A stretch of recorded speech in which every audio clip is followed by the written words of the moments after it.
Okay, so have you ever looked back at something that you were totally obsessed with, maybe years ago, and been kind of surprised at how much it's changed? Yeah, for sure. I mean, some things age like a fine wine and others, well, not so much. Well, that's exactly what we're doing today, taking a deep dive into a pop culture phenomenon that's, let's be honest, probably touched all our lives in some way. Pokemon. Ah, Pokemon. Gotta catch 'em all, right? Right. But specifically, we're focusing on those original 151 Pokemon designs. How have they changed? Or in some cases, how have they not changed over the years? It's wild to think about. Like, Pikachu is basically a global icon now. But what were those early designs like? What were those creative decisions behind them? And how has tech played a role? We're going to unpack all of that. Yeah, we're going way beyond the simple before and after here. We're talking about the evolution of a whole universe of creatures. Like, why does Pikachu look the way he does now compared to that first kind of blocky sprite? And we've got to talk about those early sprites. Some of them, let's just say, had a certain charm. We'll put it that way. So by the end of this deep dive, you'll have a way better grasp of how those original Pokemon designs have been reimagined, revisited, and sometimes even left basically untouched across all those different generations of Pokemon games. Get ready for some serious nostalgia, folks. So let's rewind all the way back to the beginning. We're talking Game Freak. We're talking the creator, Satoshi Tajiri. Yeah, the legend himself. And his childhood apparently was all about bug collecting. Sounds familiar. A lot of kids go through that phase. Yeah. But for Tajiri, it sparked an idea. And this idea involved the Nintendo Game Boy, which was pretty revolutionary at the time. Yeah, the Game Boy. Specifically, he was fascinated by the link cable, the idea of connecting two Game Boys and actually trading something between them. That's where the whole gotta catch 'em all thing comes in, right? Mm-hmm. That trading element was baked in from the very beginning. Totally. And that's why they went with two versions of the game at launch in Japan, red and green. Each one had exclusive Pokemon you couldn't get in the other. Instant motivation to trade. Smart move.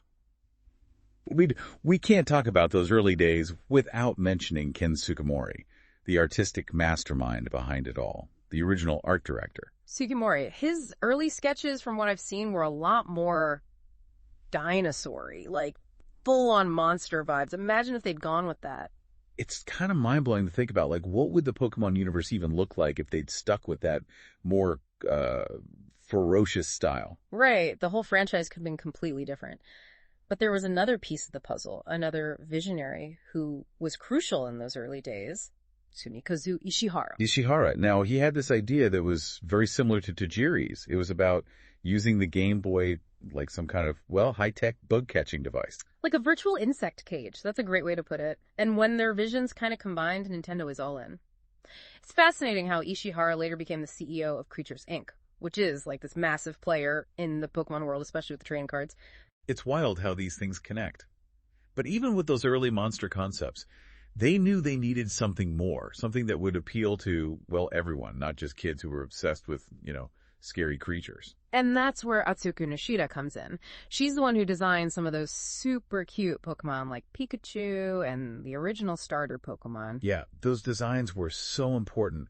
It wasn't just about being cool or edgy. It was about being approachable, welcoming. Exactly. Having that balance between those cool, kind of tough designs and the cuter ones, it really broadened the appeal. I think that's a huge part of why Pokemon became such a global phenomenon. Agreed.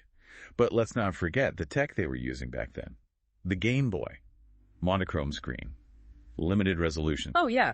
Those pixelated sprites. We might look back on them with fondness now, but you got to remember the limitations they were working with. Definitely. We see those old sprites through the lens of nostalgia. Yeah. But back then, that was cutting-edge stuff. So the games launched in Japan, 1996, red and green. And they didn't exactly blow up right away. Yeah. It was a bit of a slow burn, but then this manga in Korokoro comic came out, a tie-in manga. And then there was this legendary Mew event. People were losing their minds trying to get that mythical Pokemon. Because that's what really kicked things into high gear. It was huge. By 1997, they'd sold over 1 million units in Japan alone. Crazy, right? And then it was time for the international release. Red and blue. Red and blue, that's the one I grew up with. Same here. But getting it ready for the global market, it wasn't just a simple translation job. They fixed bugs in the code, and some of the artwork got redrawn for the international release. Oh, interesting. So there were actually some pretty big visual differences. Oh, yeah.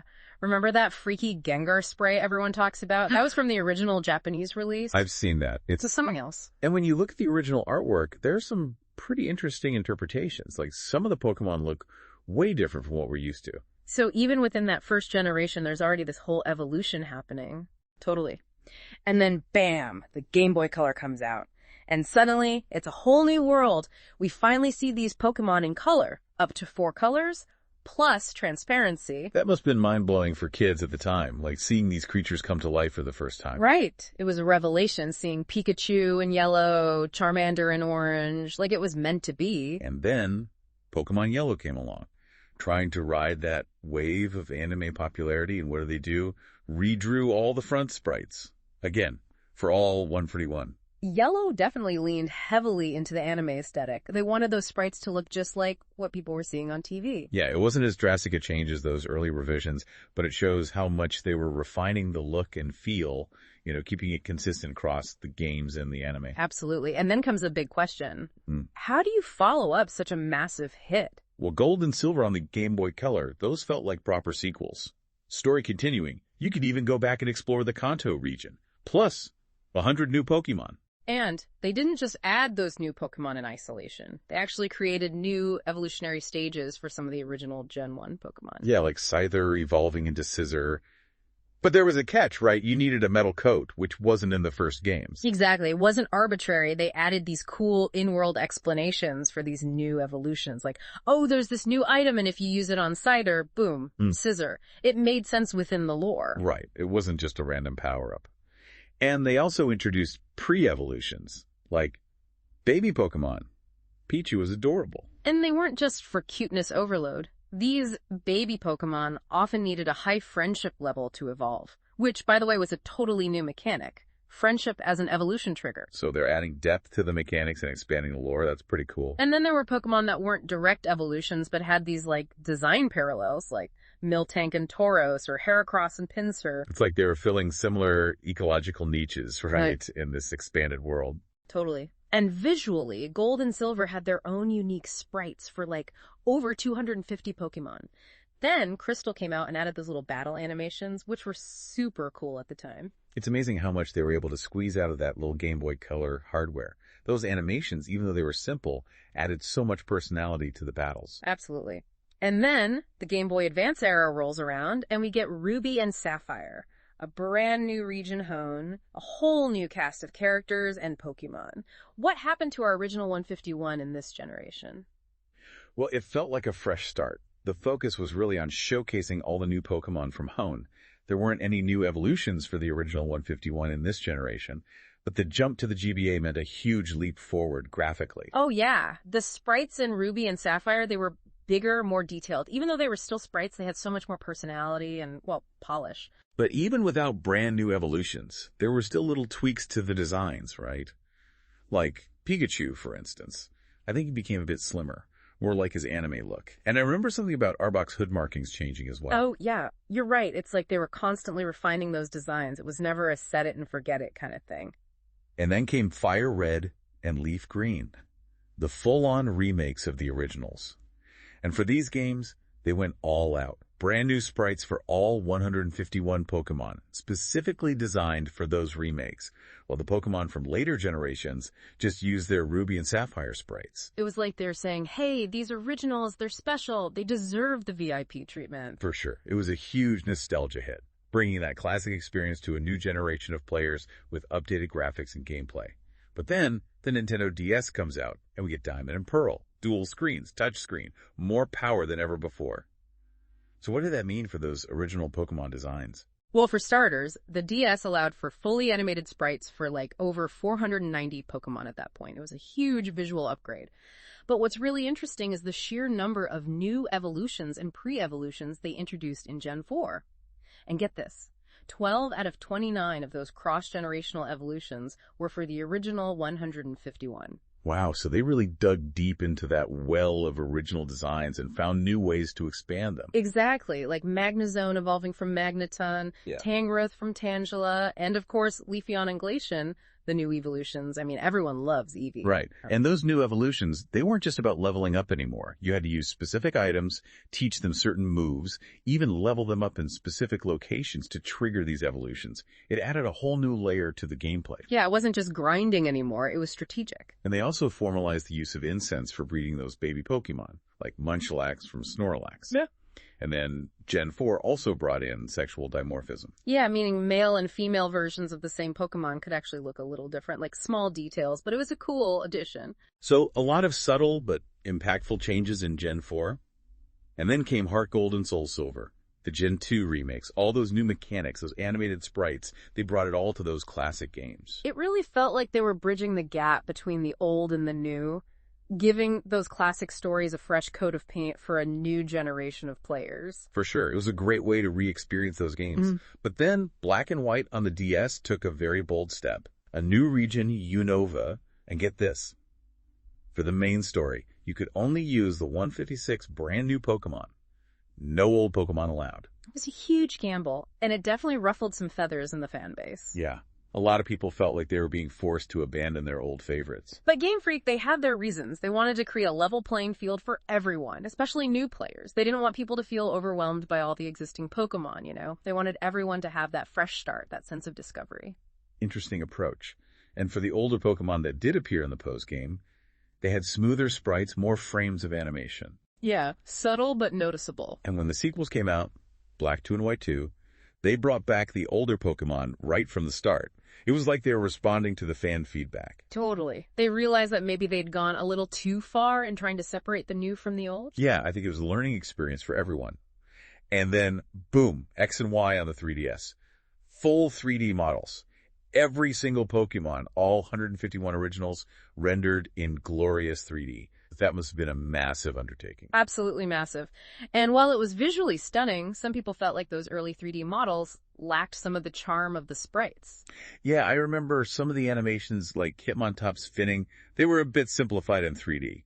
But to be fair, those models were designed to be future-proof. You know, they had to be usable across multiple games. It was a whole new world for Pokemon. And this generation also introduced Mega Evolutions, temporary power-ups, basically. Yeah, Mega Evolutions. Yeah. And guess which generation got a ton of them? Yep. Generation 1. It was like they were showering the original 151 with love. Over a third of the initial Mega Evolutions were for those guys. Even Charizard and Mewtwo got multiple Mega forms. It felt like every other week, another Gen 1 Pokemon was getting a Mega Evolution. It was a little much for some fans. They felt like Game Freak was pandering to the nostalgia factor. Yeah, there was definitely a sense of like, why are you giving all the cool stuff to the originals? Right. It was a bit uneven. And then with Omega Ruby and Alpha Sapphire, the Gen 3 remakes, even more Mega Evolutions came out. And again, a lot of them were for the original 151. It's like they couldn't resist. They probably knew what they were doing, though. Mega Evolutions were a huge draw. They brought back a lot of older fans and got people hyped for those remakes. Yeah, smart marketing, for sure. Yeah. And then we journeyed to the Alola region in Sun and Moon. And that's where we got regional forms, Pokemon that had evolved differently in this new environment. Oh, the Alolan forms. Those were cool. And guess what? All 18 of those Alolan forms. Gen 1 Pokemon. No way. They really went all in on the nostalgia there. Big time. And it made sense. Pokemon Go was insanely popular at the time, and only the original 151 were in it at launch. So people were already primed for more Gen 1 goodness. Yeah, like a perfect storm of nostalgia. And don't forget the Z moves. The new battle gimmick in Sun and Moon. And those custom Z crystals that unlocked those moves, mostly for Alolan Pokemon, or, you guessed it, Gen 1 Pokemon. It seems like they're always finding new ways to spotlight those original Pokemon. And then, let's go Pikachu and let's go Eevee on the Switch. Another retelling of the very first Pokemon story, but only with the original 151. They weren't even trying to hide the nostalgia factor at that point. Right, it was like a love letter to the original games. And then we get to Sword and Shield and things get a little controversial. The whole Dexit situation. Not all Pokemon were available in the game. It was a huge debate in the Pokemon community. Some people were furious. Others understood why they had to make cuts. I mean, with all those 3D models and animations, it was probably a logistical nightmare to include every single Pokemon. Yeah, balancing the gameplay with that many Pokemon must have been a huge challenge. But even with the cuts, a lot of those new Gigantamax forms, those giant Pokemon, they were for Gen 1 Pokemon. And a lot of the new Galarian forms were for Gen 1 Pokemon too, like Galarian Meowth and its evolution, Berserker. It's true. Even with Dexit, they were still giving a lot of love to the originals. Then we got Brilliant, Diamond and Shining Pearl, faithful remakes of the Gen 4 games. Not a lot of new stuff, but a great way to revisit those games. Yeah, it was like a warm-up act for Legends, Arceus. Now that game was a whole different beast, a much more experimental take on the Pokemon formula, and guess what?